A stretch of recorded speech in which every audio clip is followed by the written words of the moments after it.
नमस्कार, मुद्दा देख रहे हैं आप और मैं हूं आपके साथ ज्योति सांगवान। आज बात करेंगे सीएम के जनसंवाद कार्यक्रम को लेकर, क्योंकि हरियाणा के सीएम मनोहर लाल का जनसंवाद कार्यक्रम जारी है। 3 दिन हिसार में सीएम रहे, जनसंवाद किया गया तो सीएम ने लोगों की शिकायतें सुनी, शिकायतों का निवारण किया गया। कुछ शिकायतों को लेकर अधिकारियों को निर्देश दिए गए तो कुछ नए ऐलान और बड़ी घोषणाएं भी सीएम की ओर से की गई। ऐसे में सीएम के जनसंवाद को लेकर चर्चा होगी। एक रिपोर्ट आपको दिखाते हैं।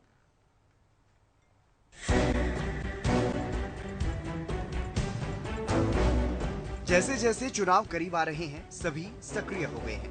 बीजेपी, जेजेपी, कांग्रेस, इनेलो सभी चुनावी बोर्ड पर दिख रहे हैं। लेकिन सरकार की अगर बात करें तो सरकार के मुखिया मनोहर लाल जनसंवाद कार्यक्रम के तहत प्रदेश के हर जिले में जा रही हैं। हर जिले के अलग अलग हलकों के गांव में जाकर सीएम लोगों से संवाद कर रहे हैं। जी हां, मुख्यमंत्री मनोहर लाल का जनसंवाद कार्यक्रम जारी है। सीएम ने हिसार में 3 दिन में 3 अलग अलग हलकों में लोगों से बातचीत की, उनकी शिकायतें सुनी, समस्याएं सुनी, अधिकारियों को निर्देश दिए, तो वहीं सीएम की ओर से कई नए ऐलान भी किए गए। एक तो यहाँ पर जो डाटा रोड पर जो बस्ती आपकी सरसों गज वाली है, वहाँ के जो पानी का व्यवस्था है वो ठीक नहीं है। वाटर वर्क से जो पाइपलाइन है वो वहाँ लगानी है। कौन है? पब्लिक हेल्थ, ठीक है। हाँ, ये पाइपलाइन उस बस्ती तक भी पूरी बिछा हुआ, ठीक है। इसी प्रकार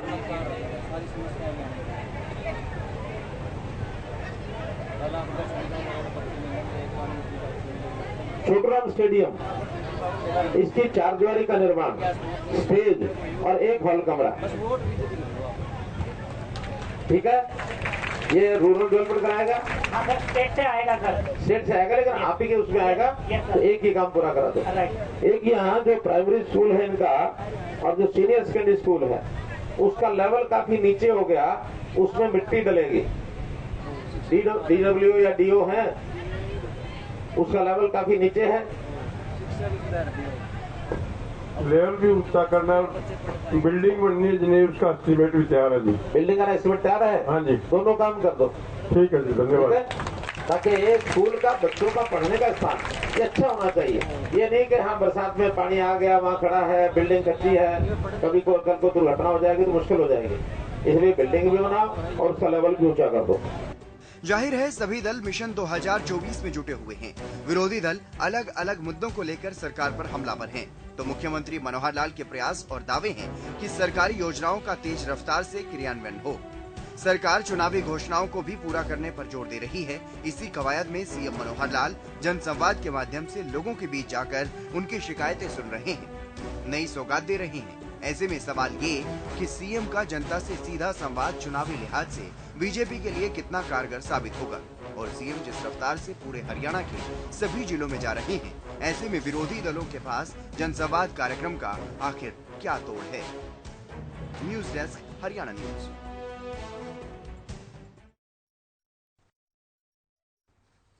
तो सीएम जनसंवाद कार्यक्रम कर रहे हैं और अलग अलग जिलों में ये सिलसिला लगातार जारी है। अब 3 दिन का जनसंवाद हिसार में रहा, 3 अलग अलग हलकों में गए और इससे पहले भी ये सिलसिला जारी था, जब अलग अलग जिलों में मुख्यमंत्री की ओर से लोगों से संवाद किया गया।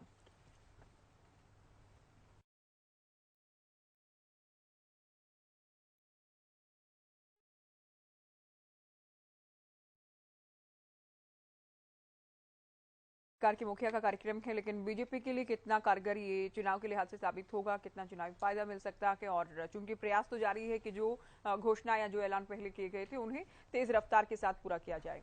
तो 2024 में चुनाव में सभी दलों को जाना है, तैयारी सभी की है और जनसंवाद का कितना असर नजर आने वाला है।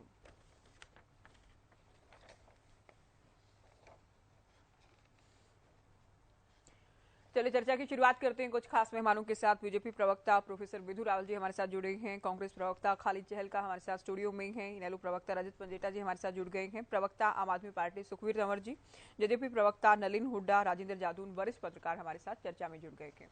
स्वागत है आप सभी का। शुरुआत विधु रावल जी आपसे। जन संवाद कार्यक्रम, जनता से संवाद, सीधे बातचीत, कैसे आप लोग देख रहे हैं चुनाव के लिहाज से इस कार्यक्रम को?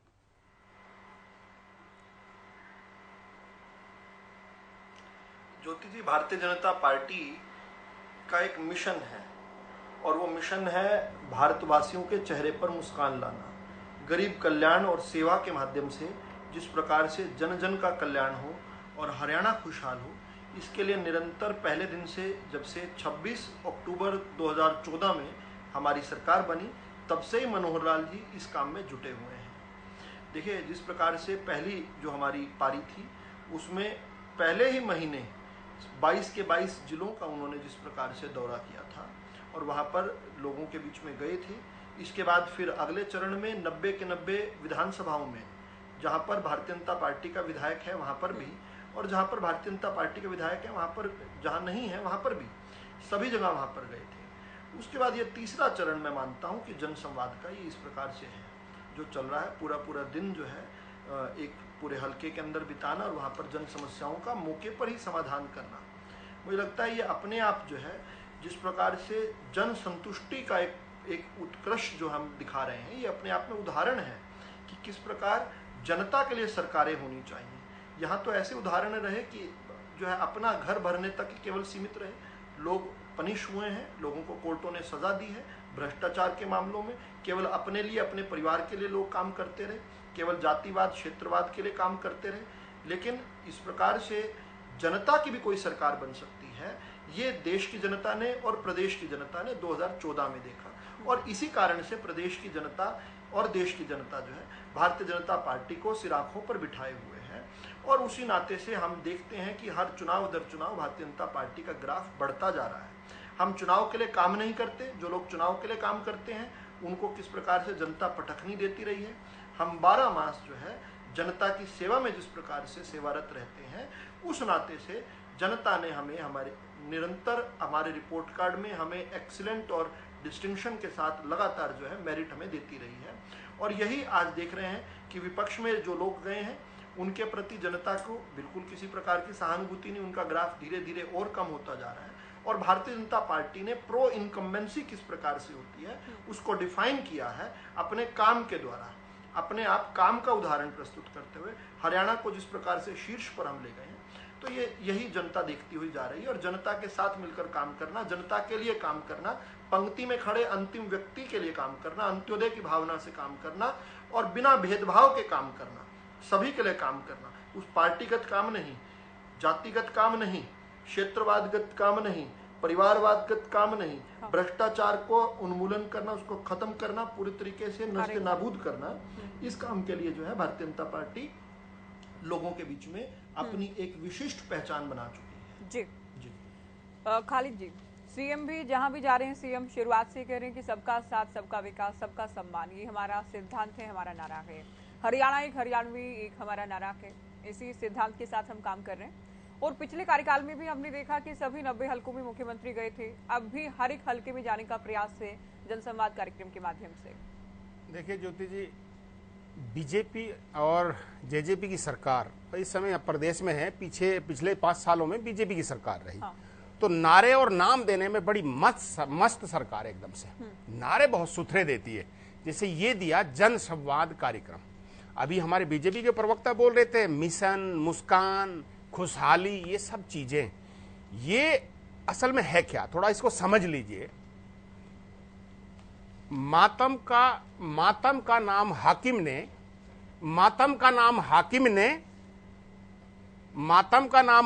ने खुशहाली रख दिया, अब रोती है इस प्रदेश की रियाया ताली बजा बजा के। ये समस्या है। समस्या क्या है? ये एक सवाल है। विधु रावल जी यहां बैठे हैं कि जन संवाद कार्यक्रम आपने नाम तो दे दिया, लेकिन आप जन किसको समझते हैं? संवाद आपकी बात ठीक है, लेकिन आप जन किसको समझते हैं? क्या जिस लड़के ने कल जन संवाद कार्यक्रम में होमगार्ड्स की भर्ती में भ्रष्टाचार का आरोप लगाया, क्या वो जन नहीं था? जिस महिला का माननीय मुख्यमंत्री जी ने मजाक उड़ाया, जिसने अपने फैक्ट्री के रोजगार की बात कही और जिसको मुख्यमंत्री जी ने यह कह के टाल दिया कि अभी चंद्रयान 4 जाएगा तो वहां जाके फैक्ट्री लगाएंगे, क्या वो जन नहीं था? क्या इस प्रदेश के मंत्री संदीप सिंह पे आरोप लगाने वाली इस प्रदेश की बेटी, क्या वो जन नहीं है? और इससे पिछला जो जनसंवाद कार्यक्रम था, महिला सरपंच जो मुख्यमंत्री के पैरों में दुपट्टा डाल देती है, क्या वो जन नहीं थी? सवाल ये है कि ये जन नहीं है क्या? वो जन किसको देखते हैं अपने नजरिए से? सच ये है कि सरकार, जेजेपी और बीजेपी की सरकार अपनी विफलताओं के ढेर पे बैठी है, और ये सबूत तो इस प्रदेश की जनता ने 2019 के चुनाव में दिया था। विदुर रावल जी क्या कह रहे हैं? आपको मार्क्स तो दिए थे, आप 70 पार की बात करते थे रावल जी, आप 70 पार की बात करते थे ना, और दूसरे 75 पार की बात करते थे ना, और आपके सहयोगी क्या कहते थे? आपको जमुना पार की बात करते थे ना। उसका रिजल्ट क्या हुआ ये पूरा प्रदेश तो देख रहा है। सच ये है कि प्रदेश का हर वर्ग, जिस वर्ग को आप उठाएंगे, आप किसान को उठा लीजिए, आप युवाओं को उठा लीजिए, इस प्रदेश की महिलाओं को उठा लीजिए, और इस प्रदेश के कर्मचारी को उठा लीजिए, इस प्रदेश के लोगों के साथ बर्ताव का एक ही तरीका रहा है आपका, पुलिस की लाठियां।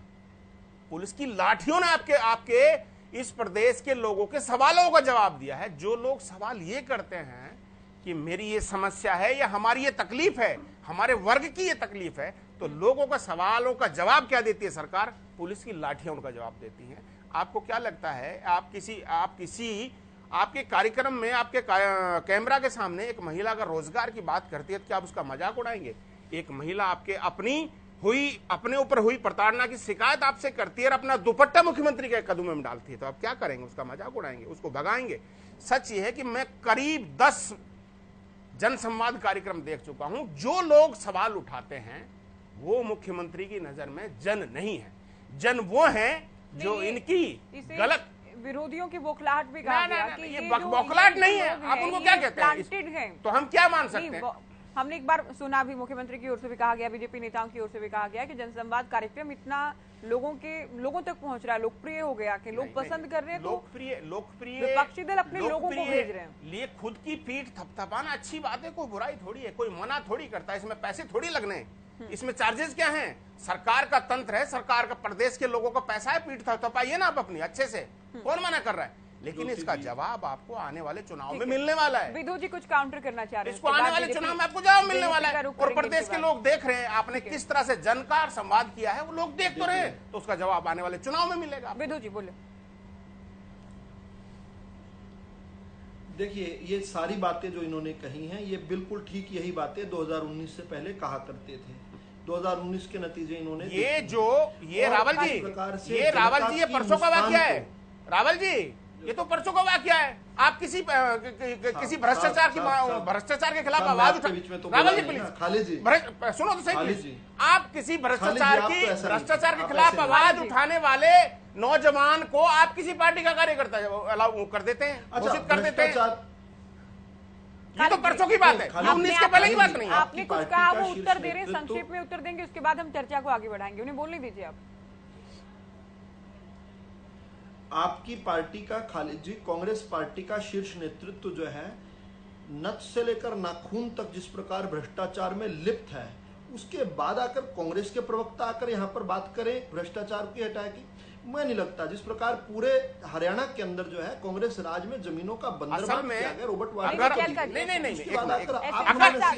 ज्योति जी, अगर उनका गलत वक्तव्य मुझे एक बार ज्योति जी, अगर उनका गलत वक्तव्य यहाँ प्रसारित होने दिया गया, मेरी बात क्या समझेंगे? आपकी बात आप समय देंगे, एक पहली बात तो लोग डिसाइड कर लेंगे। क्या इस लोग प्रदेश समझदार हैं, लोग जानते हैं कि ज्योति क्या जी, है, गलत क्या है। ज्योति जी, दूसरा आपको समय दिया जाएगा तब आप बोलेंगे। इस प्रदेश के लोग, इस प्रदेश के लोग, एसटीवी हरियाणा न्यूज या हम लोग क्या बाध्य हैं उनका झूठ सुनने के लिए? आपके बीच में कोई नहीं बोला क्या हम बाध्य हैं उनका झूठ सुनने के लिए? आपने विस्तार से अपनी बात कही थी। हम बाध्य थोड़ी हैं। झूठ दर्शक डिसाइड कर लेंगे। हम उनका बाध्य नहीं है, उनका ये हम उनका नहीं, आप नहीं डिसाइड करेंगे, दर्शक कर लेंगे। हम बाध्य नहीं। आपको अगर गलत लग रहा है अपने समय में आप बोलिएगा, ऐसे बीच में आप नहीं बोलेंगे बार बार, ऐसी डिबेट नहीं चल पाएगी ना।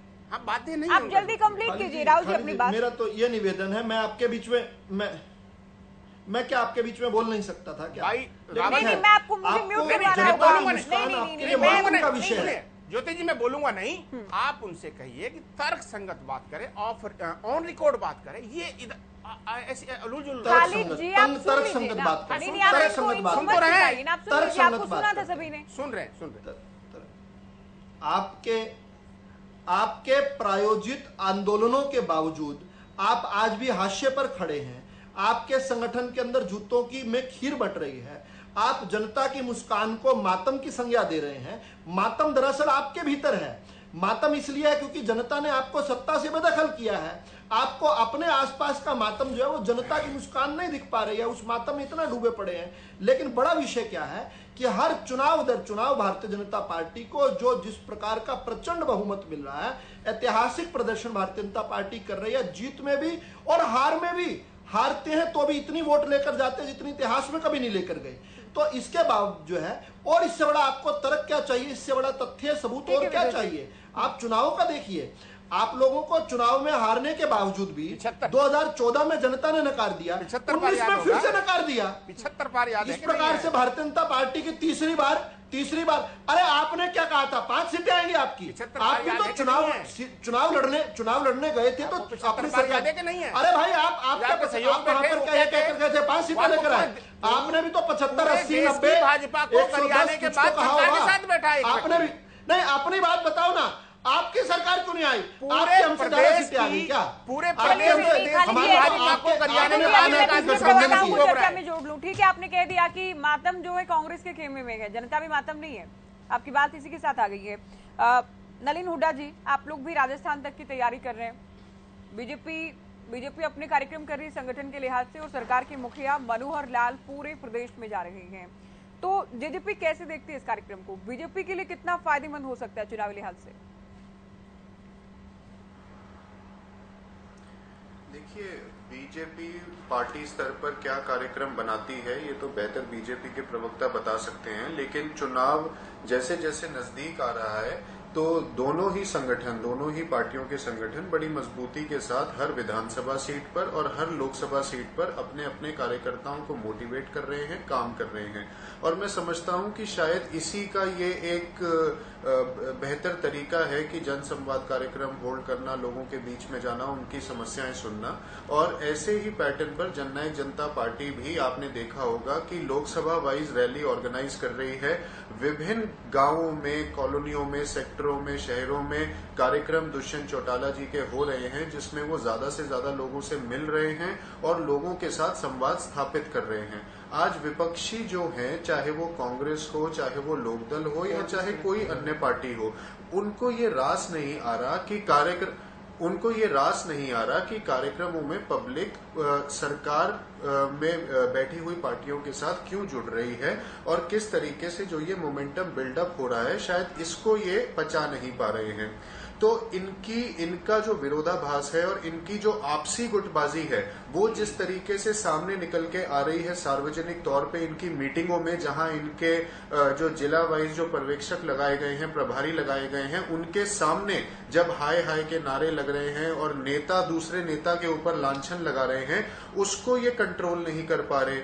और ऐसी बदहवासी में, ऐसी नर्वसनेस में बेतुके आरोप और इनफैक्चुअल बातों को करके सिर्फ और सिर्फ एक केओस क्रिएट करने का इनका वो तरीका है, तो वो सिरे नहीं चढ़ने वाला। सरकार मजबूती से चली है, आगे भी चलेगी, काम कर रही है और दोनों ही पार्टी के संगठन बड़ी मजबूती के साथ अपना जनाधार हरियाणा प्रदेश के अंदर बढ़ाते जा रहे हैं। जी पंजेटा जी, सुना आपने हुड्डा जी को, ये कह रहे हैं कि सत्ताधारी जो पार्टियां हैं, दोनों ही पार्टियों के कार्यक्रमों में जनता खूब आ रही है, जनता पसंद कर रही दोनों ही पार्टियों को, और सीएम के कार्यक्रम की भी तारीफ कर रहे हैं। देखिए ज्योति जी, दोनों का ही जवाब दूंगा। वैसे कहते हैं कि सांप पालो, बिच्छू पालो, लेकिन कभी वहम नहीं पालना चाहिए। और दूसरी बात, अभी भाजपा के प्रवक्ता ने एक बात कही कि मौके पर ही समाधान कर रहे हैं। मैं बिल्कुल इनकी इस बात से सहमत हूँ। कभी कंप्लेनेंट कोई जो फैमिली आईडी की कंप्लेंट लिखाने आता है, उसको कहते हैं कि भाई यही दोषी मान लो, जो कंप्लेनेंट मतलब कोई कंप्लेंट ही ना करे उसी को दोषी मान लिया, मौके पर ही समाधान कर दिया।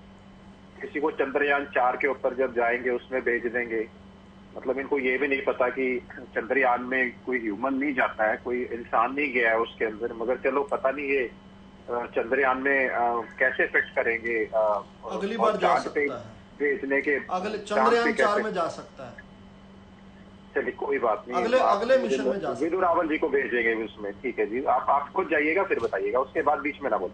उसके बाद जो पहले जब संवाद कार्यक्रम हुए हैं, हमने देखा है किस तरह पूरे प्रदेश ने देखा है कि जनता के बीच में कितना भारी रोष का सामना मुख्यमंत्री जी को करना पड़ा था जब उन्हें खुद बंदी बना लिया गया था महेंद्रगढ़ के अंदर।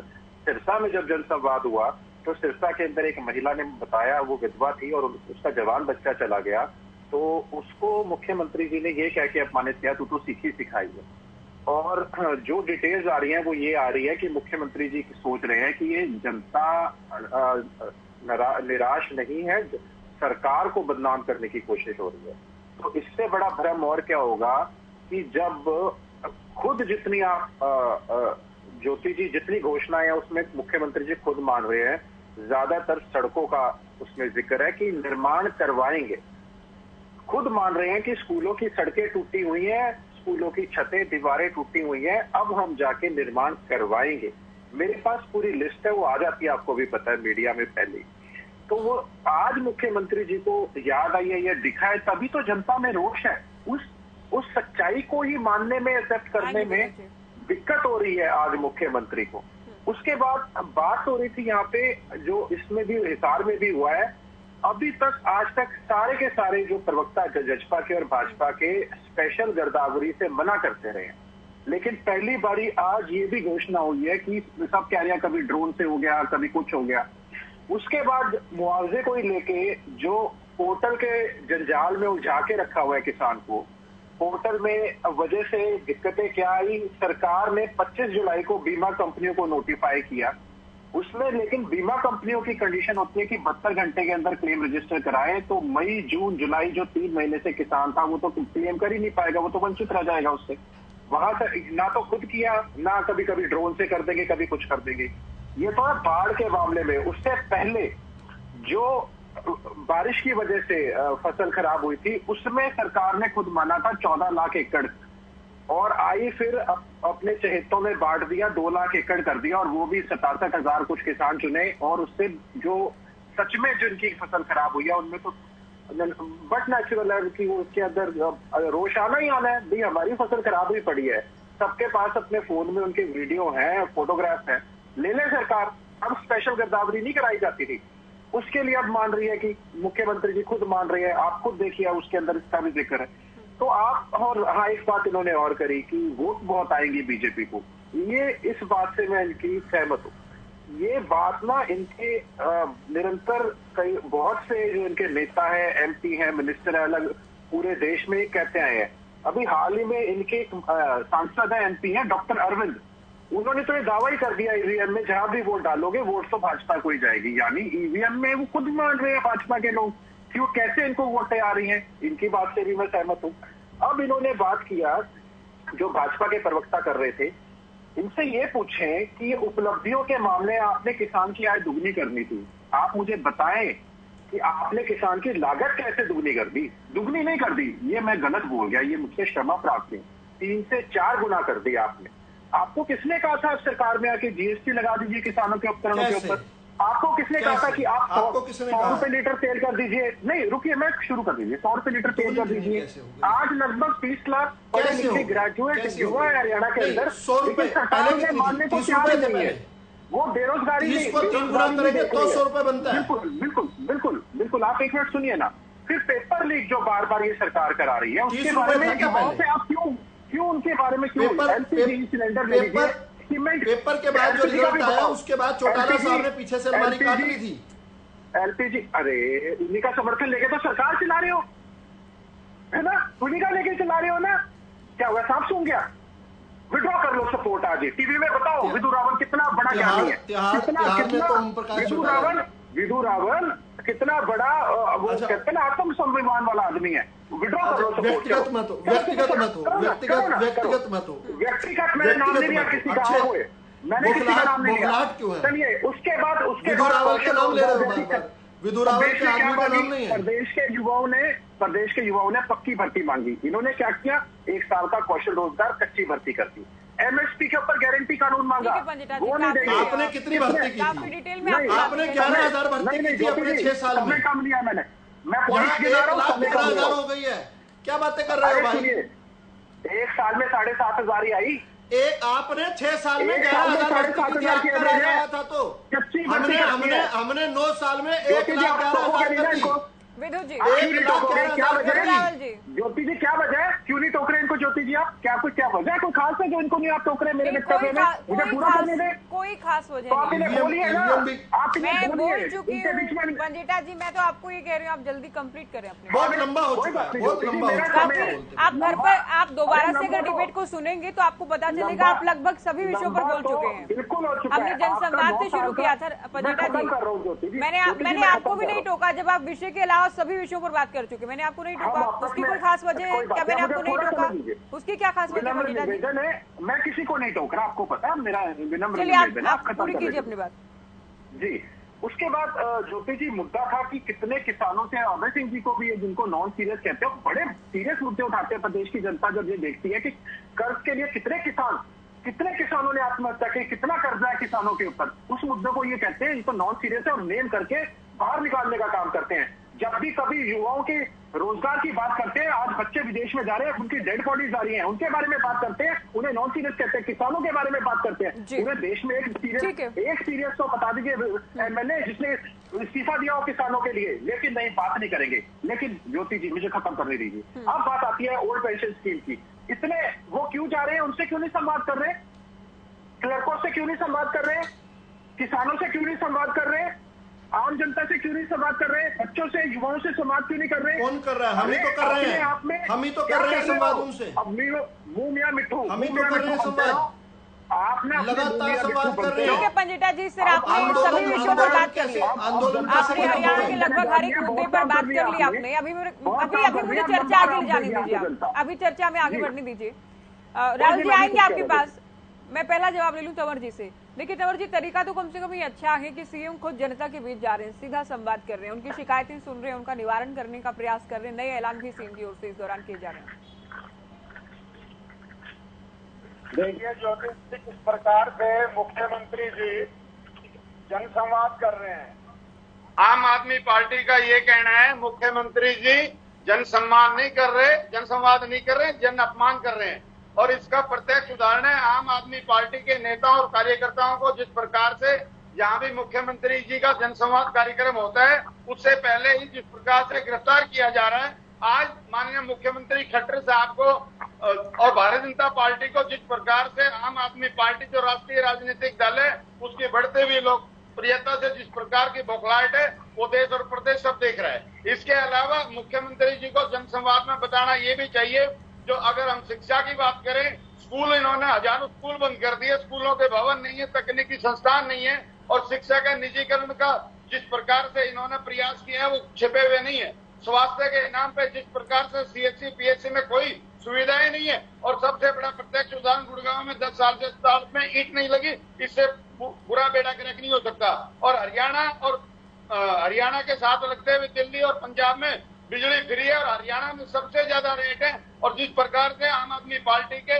बिजली आंदोलन को सफलता मिली है उससे ये बौखला गए हैं। इसके अलावा अभी और साथी कह रहे हैं सड़कों के हाल क्या है, पूरा प्रदेश इस बात से त्राहिमाम है। और कृषि की तो बात ही क्या करनी, यूरिया और जिस प्रकार से इन्होंने खाद और दवाई थानों में बंटवाई है, और जो जिस प्रकार से युवाओं में बेरोजगारी में नंबर 1 सीएमआई के आंकड़े जिस प्रकार से 75% आरक्षण का झुंझुना देने वाले लोग, और अपराध का तो कहना ही क्या है। और महिला सुरक्षा जिस प्रकार से इनके मंत्री संदीप सिंह के खिलाफ आरोप पत्र दाखिल हुआ है, और आज आरोप पत्र दाखिल होने के बाद में मुख्यमंत्री का संज्ञान नहीं लिया जाना अपने आप में बहुत बड़ी चिंता का विषय है। और परिवार पहचान पत्र की आड़ में जिस प्रकार से भारतीय जनता पार्टी की सरकार ने 5 लाख से ज्यादा पेंशन काट दी और 10 लाख से ज्यादा राशन कार्ड काट दिए, और 2 साल से ज्यादा हर आदमी, हर हरियाणा का नागरिक धक्के खाने को मजबूर है। इससे बुरी दशा नहीं हो सकती। और भ्रष्टाचार के तो कहने ही क्या है, शराब घोटाला जिसपे आज तक कुछ नहीं कर पाए,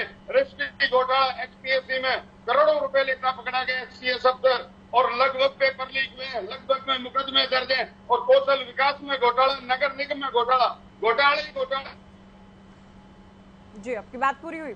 विधु राव जी कुछ कहना चाह रहे हैं जल्दी। 2 साल के कार्यकाल, 4 साल से ज्यादा पंचायत से भंग रहे ना अपने आप में केजरीवाल साहब ने जनसंवाद का कार्यक्रम, और इसके अलावा हर जन आज विरोध प्रदर्शन कर रहा है। लगा था आप कंप्लीट कर चुके हैं अपनी बात। जिस प्रकार से वो आशा वर्कर हमारी बहन जिस प्रकार से उसकी मौत हुई है, ये प्रदेश पे काला धब्बा है। इन बातों का जवाब मुख्यमंत्री जी के पास नहीं है। और आपकी बात पूरी हुई विदु जी, आप भी जल्दी अपनी बात करिएगा, काउंटर कीजिएगा, उसके बाद राजेंद्र जी को भी हम चर्चा में जोड़ेंगे। ये हर बार लगाड़ खाते हैं, शर्म आनी चाहिए इनको। मैं आम आदमी पार्टी अरे आम आदमी क्या बात, तंवर जी आप अपनी बात पूरी कर चुके हैं, अभी आप सुनेंगे। अरे हम बोलते हैं आपके बीच में यार, ये बीच में नहीं बोल रहे, मैंने इनको टाइम दिया है, आप तक शायद मेरी आवाज नहीं पहुंच पा रही है। तंवर साहब, आपकी बात कंप्लीट होने के बाद इनको समय दिया मैंने। अच्छा तंवर, शर्म उस पार्टी को आनी चाहिए जिस पार्टी का मुख्यमंत्री बड़ी बेशर्मी के साथ आकर जब पूरे हरियाणा में, पंजाब में, दिल्ली में, हिमाचल प्रदेश में बाढ़ थी। एक बार रुक जाओ, बदतमीजी मत क्या करो, अपनी फोहड़ता अनपढ़ता मत दिखाया करो हर डिबेट में। चुप हो जाओ, मेरी बात सुन लो। मुझे अरे सुन, अब हो गया ना, ड्रामा हो गया ना, ठीक। अच्छा, एसवाईएल पर तो कहते हैं एक बूंद पानी नहीं देंगे, और जब एसवाईएल, ये क्या हो रहा है ज्योति जी, क्या हो रहा है ये? तंवर जी आप अपनी बात क्या मैं एक शब्द भी पूरा नहीं बोल मैं आप सभी से बार कहती हूँ, आप एक दूसरे के बीच में ना बोला करें। समय बर्बाद होता है तंवर जी, केवल समय की बर्बादी है ये। आप अपना भी समय बर्बाद कर रहे हैं, विद्युत का भी कर रहे हैं, सभी का कर रहे हैं। लैंड गवर्नर लगे हो क्या तुम? तय करोगे क्या मैं क्या बोलूंगा, या तुम तय करोगे क्या? तिहाड़ से बैठकर तय करोगे कि तिहाड़ की पार्टी हो, तुम तय करोगे क्या? देखिए, शर्म नहीं आती, बेशर्मी से कहते हैं हुण ला लो पानी, वो शर्म नहीं आती तुम लोगों को? पूरा हरियाणा पंजाब जिले डूबा पड़ा था, तुम बेशर्म निर्लज लोग कह रहे थे हुण ला लो पानी। शर्म आती है थोड़ी सी? भगवंत मान पे थोड़ी शर्म आती है? चलते ईमान के में से उतार दिया जुर्म में जिस आदमी को, मुख्यमंत्री था, और उसके यहाँ पर बैठकर तिहाड़ के अंदर पापड़ बना रहे हैं। तुम्हारा शिक्षा मंत्री और स्वास्थ्य मंत्री दोनों जेल के अंदर बैठकर पापड़ बना रहे हैं, उनको कट्टर ईमानदार बोलते हो। शर्म आती है तुम लोगों को थोड़ी सी भी? जिस प्रकार से पहले दिन जनसंवाद को जनअपमान अभी बोला इस प्रवक्ता ने, जनसंवाद को जनअपमान बोला इस व्यक्ति ने। किस प्रकार से पहले ही दिन इन्होंने वादा किया था 2014 में 13 में जब सरकार बनी थी केजरीवाल ने कि हम हर रोज जनसंवाद करेंगे। पहले ही दिन शुरू किया, एक आदमी की भी समस्या नहीं सुनी, लोगों के बीच में से भागकर छत के ऊपर चढ़ गए, बंदर की तरह छत के ऊपर से दिखे सबको। और उसके बाद आज तक 9 साल हो गए, 10 साल हो गए, एक भी बार केजरीवाल ने जनसंवाद किया हो तो बताओ? पहले दिन ही छत के ऊपर चढ़ गए थे।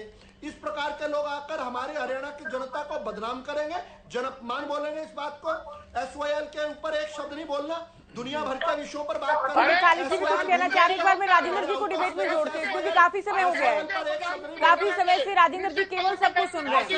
ऐसे कपूत खुद कहते हैं। ठीक है राहुल जी, आपकी बात पूरी होती है सर, आपकी बात पूरी होती है। जादू जी, ऐसे कपूत जो हरियाणा को 45% हमने शुरुआत में भी कहा कि ठीक है राहुल साहब, आप अपनी बात कह चुके हैं, अभी आप सुनिए। तंवर जी आप भी सुनिए सर, वरिष्ठ पत्रकार हैं हमारे साथ जादू जी, उनको सुन लीजिए। पिछले कार्यकाल की बात करें, सभी हलकों में गए सीएम, की चाहे विपक्ष का विधायक हो या पार्टी का विधायक हो, सभी हलकों में जाकर रैलियां की गई। अब जनता से संवाद कर रहे हैं, सरकार की जो योजनाएं हैं उनको लेकर भी सीएम फीडबैक ले रहे हैं कि क्या वाकई पात्र लोगों तक इसका लाभ मिल पा रहा है, या जो शिकायतें हैं, समस्याएं हैं, उनका भी निवारण करने का प्रयास कर रहे हैं। कैसे देख रहे हैं आप? नहीं, देखिए ऐसा है कि मुख्यमंत्री जी को लगता था कि मुख्यालय पर या यहाँ से जो शासन व्यवस्था उन्होंने की है तो लोगों की समस्याओं का समाधान वास्तव में हो रहा है कि नहीं हो रहा, तो वो प्रत्यक्ष अनुभव करना चाहते थे, तो उनको अनुभव हुआ है। जो उन्होंने भी अपना बयान जारी किया है कि 19,000 शिकायतें मिली उनको इस जनसंवाद में, तो इससे साफ जाहिर हो रहा है कि ये जो अभी उन्होंने नई प्रणाली स्थापित की है उसके बावजूद शिकायतें बनी हुई हैं, लोगों की समस्याएं बरकरार हैं। और वो मुख्यमंत्री जी जब सीधी सुनवाई कर रहे हैं, सीधे उनके दरवाजे पर जाकर संपर्क कर रहे हैं, तो वो अपनी समस्याएं मुख्यमंत्री जी के सामने रख रहे हैं। और मुख्यमंत्री जी ने कहा है कि उनमें से कुछ समस्याओं का हुआ है, बाकी जो है पोर्टल पर दर्ज कर ली गई।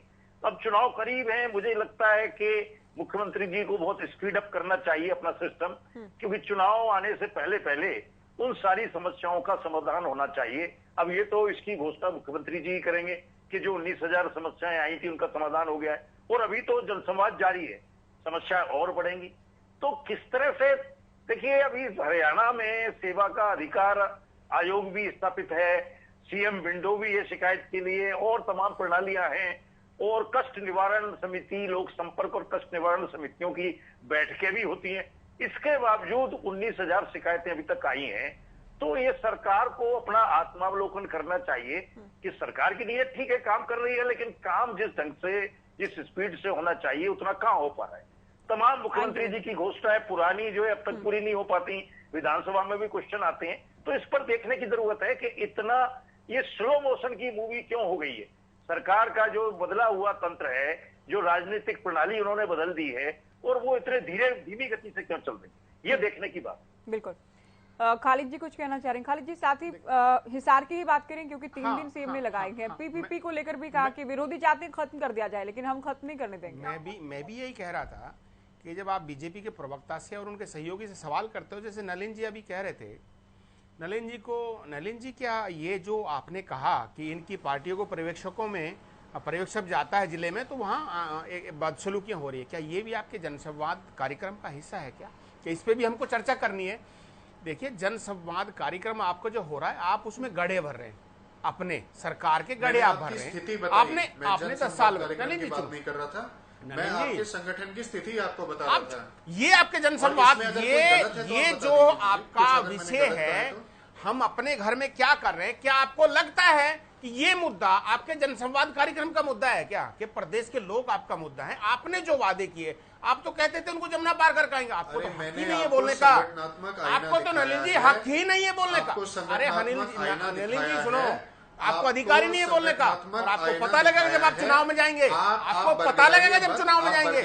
आपका क्या हाल किया था, आपको घर में आपको लोगों ने, आपको गृह बंदी भी बनाया था लोगों ने, आपके नेताओं को। लेकिन आप छोड़ दीजिए, विषय ये नहीं है कि सरकार जो कर रही है, आपकी जो सरकार, आपके सहयोगी जो सरकार कर रही है, वो अपने गड्ढे भर रही है।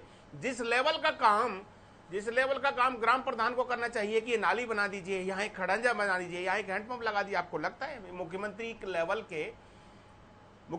लेवल के काम है? मुख्यमंत्री के लेवल के क्या काम, आपको ये देखना चाहिए। सरकार ने जो माना, सरकार ने खुद ने माना कि प्रदेश की बेरोजगारी दर कितनी है, 8 से 9%। विधानसभा में सरकार ने माना कि इतनी परसेंट है, और पिछले 10 सालों में 15 से 20 युवा रोजगार के कारण आत्महत्या कर चुके हैं।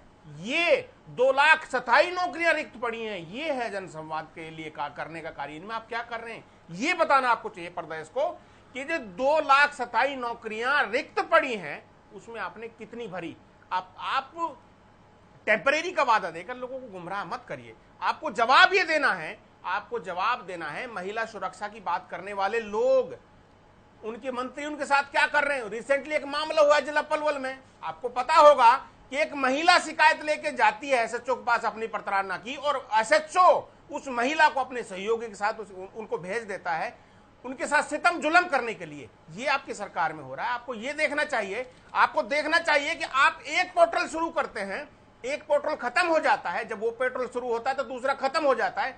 आपके पोर्टल पे ही स्थायी जो निकाय विभाग है आपके उप मुख्यमंत्री के पास है ना, वो उसमें आप देखिए 65,000 जो मुकम्मल नक्शे थे, अप्रूव्ड नक्शे, वो गायब हैं। वो नक्शे कहां गए? आप कैसे पता करेंगे? आप क्या बड़ा घोटाला करना चाहते हैं? किसको अप्रूव करेंगे, किसको अनअप्रूव करेंगे, वो आप बताइए। आपके पोर्टल से 65,000 नक्शे गायब हुए हैं, वो कहां गए, ये आपको बताने की जरूरत है। आप गड्ढे नालियां भरने में लग गए ना प्रदेश में।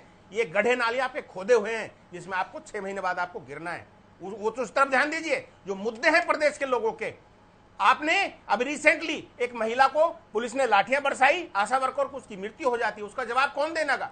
अगर हम पुरानी ही बातें करें, पुरानी बातें करने की, तो पुरानी बातों को जवाब ये प्रदेश के लोग लेंगे। इस प्रदेश के इतने किसान कैसे शहीद हुए, उनका जवाब लोग आप चलेंगे। तो आपको ये देखना है कि प्रदेश के साथ आपने जो सितम दिया उनका जवाब कैसे देंगे। आप ये गड्ढे भर के जवाब नहीं दे सकते ब्रदर, नलिन जी, गड्ढे भर के जवाब नहीं दे सकते आप। आपको सरकार को मुकम्मल जो कमियां हैं आपके अंदर, आपके जो गिरेबान में आप कभी झांकने की कोशिश करेंगे ना, तो आपको पता लगेगा कि प्रदेश के लोगों के साथ आपने क्या किया है। नलिन हुड्डा जी की अब मुद्दों की बात होनी चाहिए कम से कम, क्योंकि चुनाव में भी जाना है और वादे बहुत बड़े बड़े किए गए थे।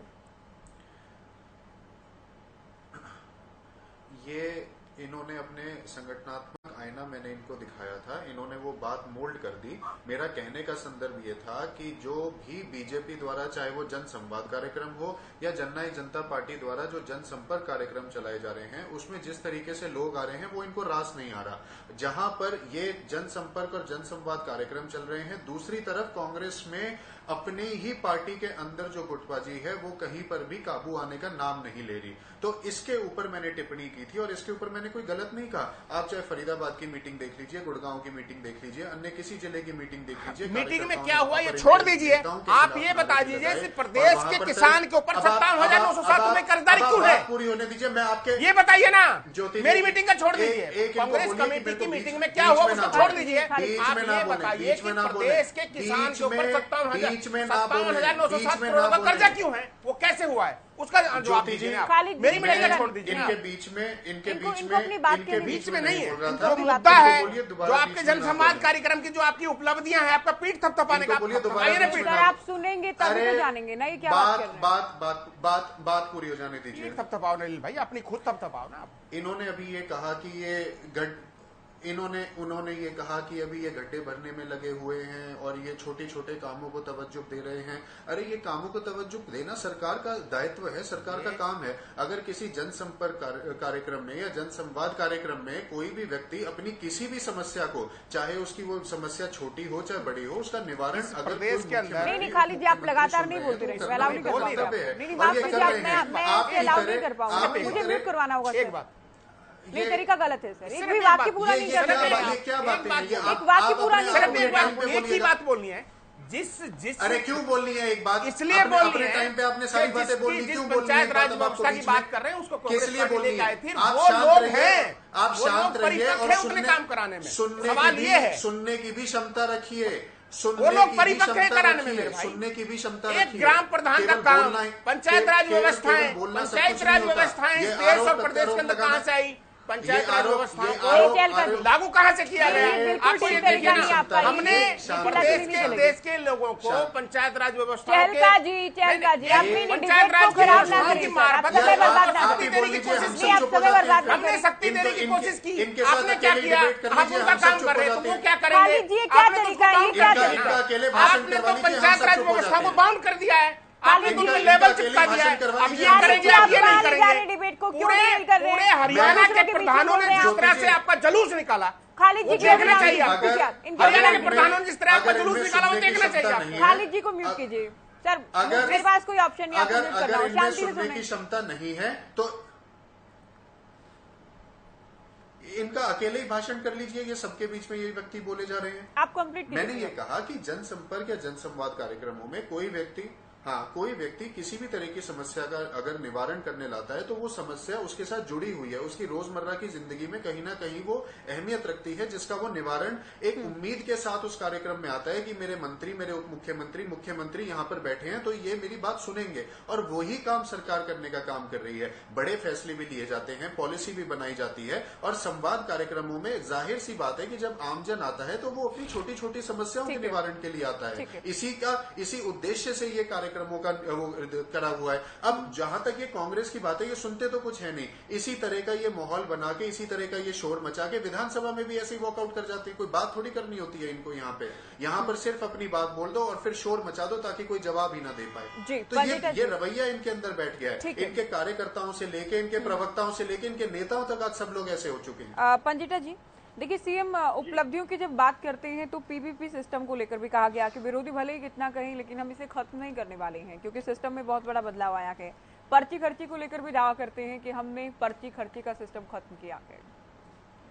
देखिए ज्योति जी, असलियत में तो बिना सुविधा शुल्क के आज हरियाणा में कोई काम नहीं होता है। ये तो बिल्कुल एक्सेप्ट करना पड़ेगा फैक्ट, चाहे ये माने या ना माने। और दूसरा, अभी मैं सुन रहा था, वैसे तो आपने आज जजपा के जनसंवाद का कोई जिक्र ही नहीं किया, तो पता नहीं अपने आप क्यों मुख्यमंत्री के जनसंवाद के ऊपर आपने डिबेट रखी हुई है।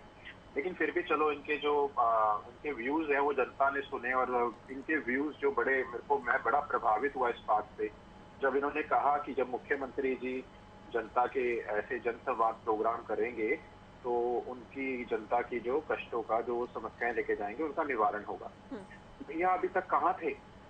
ये पहले दिन से काम क्यों नहीं कर दिया? ये 9 साल तक जनता को तड़पा तड़पा के क्यों रखा? ये इसका काम तब हो जाते 9 साल पहले मुख्यमंत्री जी अगर अपनी कोठी से बाहर निकल जाते, पूरे हरियाणा का हर महीने दौरा करते, हर हफ्ते का ऐसे ऐसे प्रोग्राम शुरू से करते, तो आज ये सड़कों का ये हालत थोड़ी ना होती, ये दुर्दशा थोड़ी ना होती, इतना कर्ज थोड़ी ना होता। तो ये तो बहुत पहले कर देना चाहिए था। और रही बात, मैं इन पे टिप्पणी नहीं करूंगा क्योंकि इनके ऊपर आपने कोई डिबेट रखा नहीं, इनके संवाद के बारे में आपने कोई चर्चा करी नहीं, ना आपने कोई आज एजेंडा है, तो ये तो कुछ नहीं है, तो खाम खा इनके ऊपर समय बर्बाद करने वाला काम है। अब बात आती है भाजपा की नीतियों के बारे में। आप मुझे जो मैं कहूँ इंटरप्ट ना कीजिए, मैं भाजपा की नीतियों की शुरुआत करूंगा। भाजपा की नीतियों के चलते अब जो है कि इन्होंने भाजपा के प्रवक्ता ने चंद्रयान 4 की बात करी, मुख्यमंत्री जी ने भी करी। आप ज्योति जी हैरान हो जाएंगे, चंद्रयान तो द्वारका एक्सप्रेसवे पे पहली चंद्रयान 4 तैयार खड़ा है, केवल 2 किलोमीटर सड़क जितने की बनी उतने में तो चंद्रयान का निर्माण हो गया 3 का 661 करोड़ 650 करोड़ के आसपास लगे। वो तो सिर्फ केवल इन्होंने 2 किलोमीटर 2.5 किलोमीटर सड़क बनाने में लगा दिए। मतलब और इनकी नीतियों पे आऊं तो मैं आयुष्मान भारत योजना के ऊपर इन्होंने एक ही कार्ड के ऊपर पता नहीं 7-8-10 लाख लोगों का चढ़ा दिया, वहां पे मृत को जीवित घोषित कर दिया। उसके बाद इन्हीं की नीतियों के चलते स्कॉलरशिप स्कीम में घोटाला हो गया 144 करोड़ का। इन्हीं की नीतियों के चलते 13,000 एमएसएमई बंद हो गई। इन्हीं की नीतियों के चलते उद्योगपतियों का इन्होंने 10,70,000 करोड़ बट्टे खाते में डाल दिया और किसान का 1 रुपया कर्ज का माफ नहीं करते। तभी किसानों की जो इतनी आत्महत्या हो रही है उसके ऊपर भी जवाब दो। किसान कर्ज में डूब के आत्महत्या करता है, उसके ऊपर जवाब नहीं होता सरकार के पास। उसके बाद अगर मैं बात करूं तो हरियाणा के संदर्भ में बात करूं, और तो आप मुझे बताएं कि किसानों की आपने एग्रीकल्चर इन्वेस्टमेंट फंड होता पूरे देश में था, ये 1 लाख करोड़ का इन्होंने शुरू किया था, फिर इन्होंने उसको कर दिया 2,500 करोड़ का, उसके बाद इसको खत्म कर दिया।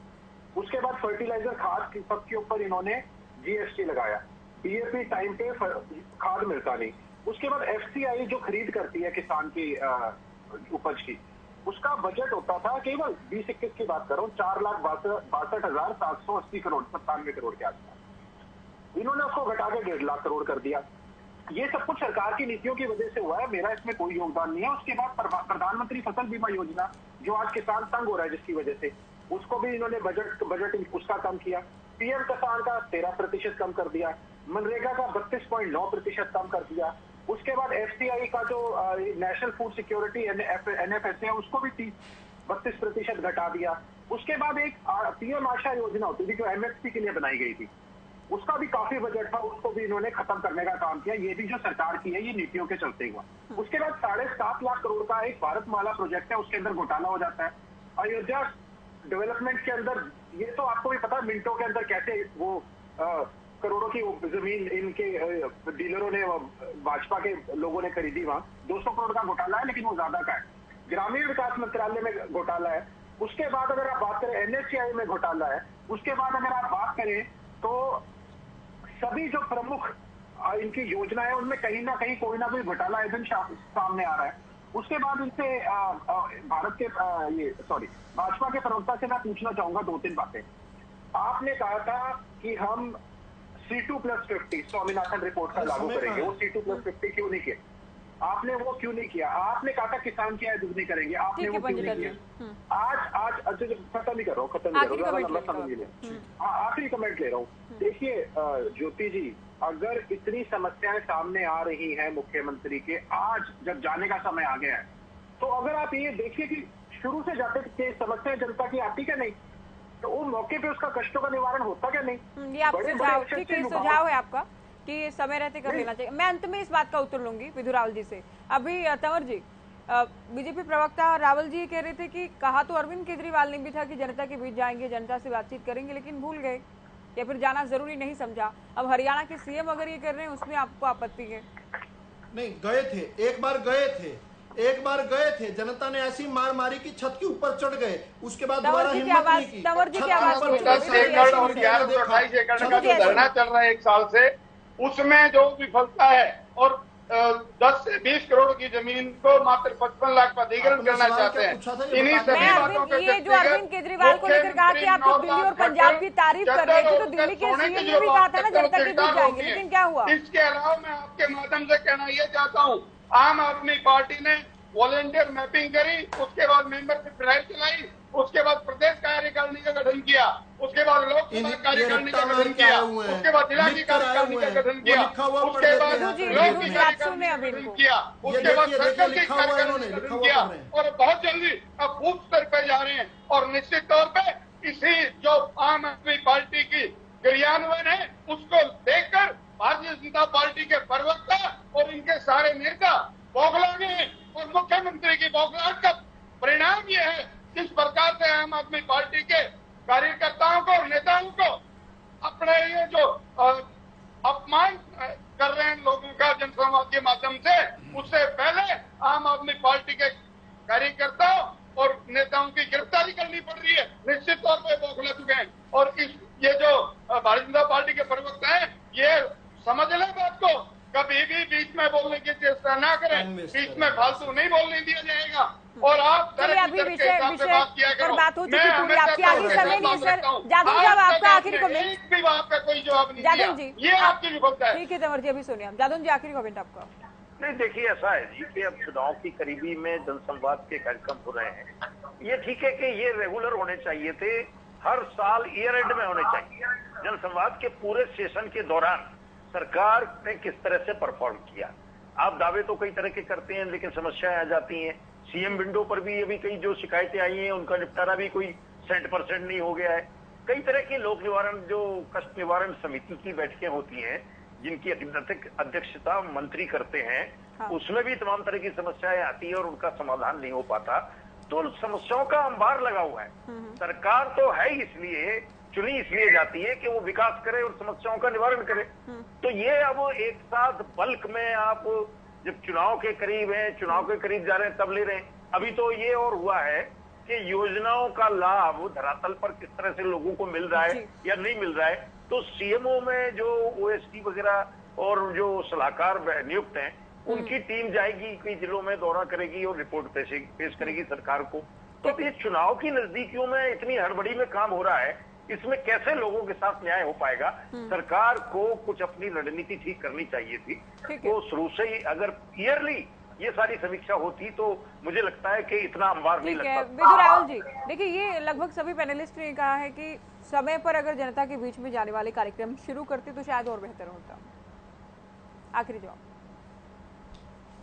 देखिए, जनता के बीच में जाने के उपकरण जिस प्रकार से हमने अधिक से अधिक बढ़ाए, उसी का नतीजा है आज इतने अलग अलग माध्यमों से शिकायत पहुंच पा रही है। शिकायतें ज्यादा आना एक बुरा पैटर्न नहीं है, बिल्कुल अच्छा पैटर्न है, क्योंकि एक कि जनता विश्वास करती है, शिकायत इसलिए देती है क्योंकि विश्वास करती है कि उन शिकायतों का निवारण होगा।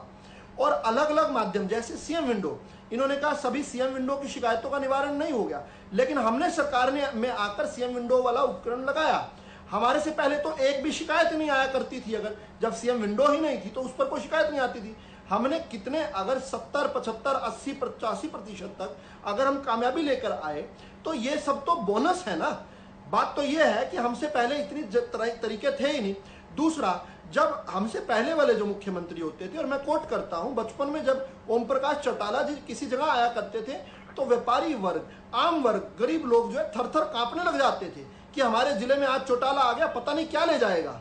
नाम तो उनका घूमने का होता था, लेकिन किस प्रकार से लोग डरा करते थे कि आ गया तो जन संवाद के नाम पर क्या कर जाएगा। दूसरा, किसान की बहुत बात हुई, किसान को लेकर बहुत सारी चर्चाएं हुई। तो ये पता होना चाहिए जब हरियाणा एक बार पंजेटा चुप हो जाओ, पंजेटा चुप हो जाओ, पंजेटा आज मैं एक आंकड़ा देता हूँ, ज्योति जी एक बार मुझे आंकड़ा देना चाहिए, उनको म्यूट करवा दीजिए। आपने सरकार आपके द्वार कार्यक्रम साहब करते थे, ठीक है, करते थे, कोई डाउट नहीं इसमें। अभी इनका अपनी बात कंप्लीट कर लीजिए। नहीं, वो क्या बोलने की कोशिश कर रहे हैं उसके बारे में, क्या झूठ बोल रहे हैं। डरती दिन से चौटाला आ गया, कुछ नहीं कर जाएगा। अरे भाई क्यों आपका सुपड़ा साफ क्यों किया? अच्छा चलो मुझे एक आंकड़ा देने दो। हरियाणा के किसान ने और डीसी की मौजूदगी में 80,000 मैट्रिक समय नहीं है, फिर ये भी अपनी बात नहीं कर पाए। ये लोग पता नहीं क्या झूठी इंफॉर्मेशन, क्या कहानियां बनाते हैं, जनता को सुनाते हैं। कभी गए अवसर नहीं मिलना, कभी गए करवा दीजिए। उन्हें पता है वो बीच में जानबूझकर डिस्टर्ब कर रहे हैं।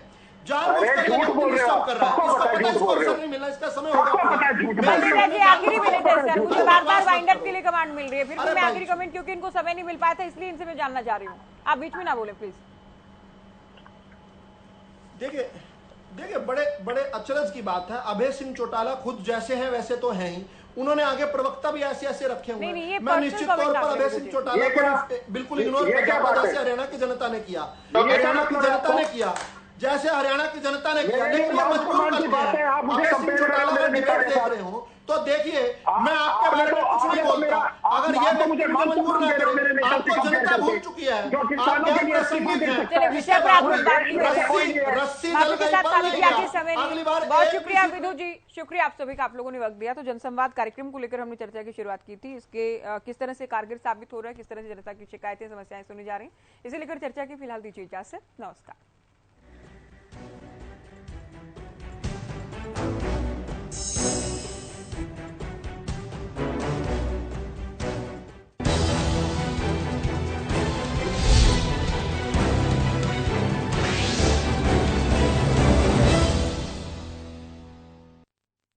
जो सबसे कमजोर सांसद वाली सीटें हैं उसमें से एक सिरसा भी है। लोकसभा की राहें इतनी आसान हैं जितनी पहले थी। विश्वास काम पर है या मोदी जी के नाम पर, या अपनी पार्टी को सत्ता में काबिज रखने के लिए और दूसरे प्रदेशों में मजबूत रखने के लिए वन नेशन वन इलेक्शन अब अचानक से सरकार ने कहा। तो विपक्ष तो कह रहे हैं कि चंद्रयान 3 अगर चांद पर पहुंचा तो ये तो हमारे साइंटिस्ट का कमाल है ना, इंडिया एनडीए को कहीं टक्कर दे पाएगी। वो लोग तो कह रहे हैं कि हम तो मोहब्बत बांट रहे हैं, वो नफरत सिखाते हैं। तो भारतीय जनता पार्टी पे ये आरोप दंगों के क्यों लग जाते हैं? तो वो तो ये आरोप लगाते हैं कि सिर्फ आप हिंदुओं की बात करते हैं। लोग कहते हैं कि लोकसभा में तो पूरी हाजिरी है आपकी, लगातार आवाज उठा रही हैं, हमारे बीच में भी तो आई है, हर चीज के लिए पोर्टल बनाते हैं, लेकिन लोगों को इतनी समस्याएं हो रही हैं, उन समस्याओं की तरफ ध्यान नहीं है। सिरसा में आप ये रोजगार वाली समस्या को दूर करने में कितनी कामयाब हो पाई? नशे पर लगाम लगाने के लिए क्या किया जाए, क्या किया गया है? सिरसा में मेडिकल कॉलेज की घोषणा हुई, कब बनेगा? विधानसभा जाने का कुछ इरादा है या लोकसभा में एकदम खुश हैं? 2024 में भी सरकार बनाएंगे, लेकिन देश में या फिर हरियाणा में कोशिश करनी चाहिए हमें, मेहनत करनी चाहिए हमें, और कोशिश करने वालों की कभी हार नहीं होती। हरियाणा न्यूज की एडिटर इन चीफ प्रतिमा दत्ता के टू द पॉइंट सवालों के जवाब देंगी सिरसा सांसद सुनीता दुग्गल। देखिए टू द पॉइंट पे सिरसा सांसद का सबसे धमाकेदार इंटरव्यू शनिवार और रविवार रात 8 बजे सिर्फ हरियाणा न्यूज पर।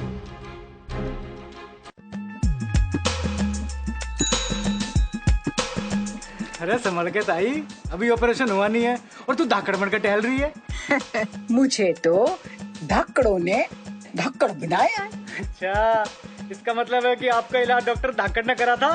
धाकड़ तो अपने मोदी जी हैं और मनोहर लाल जी। मतलब? अपने प्रधानमंत्री जी ने और अपने मनोहर लाल जी ने हम सबको मुफ्त इलाज दिलवाया और उसी से मैंने अपने घुटनों का इलाज करवाया। अरे वाह ताई। रुकने के दिन तेरे, मैं तो चली कौन ना पड़े। अब 1,80,000 रुपए वार्षिक आमदनी वाले परिवारों का 5 लाख रुपए तक का इलाज मुफ्त। 1,80,000 रुपए से 3 लाख रुपए सालाना आमदनी वाले परिवारों को मामूली अंशदान पर मिल रहा है आयुष्मान भारत चिरायु योजना का लाभ। हरियाणा सरकार ने हर पात्र व्यक्ति तक पहुंचाया निशुल्क इलाज। जो ठाना वो कर दिखाया।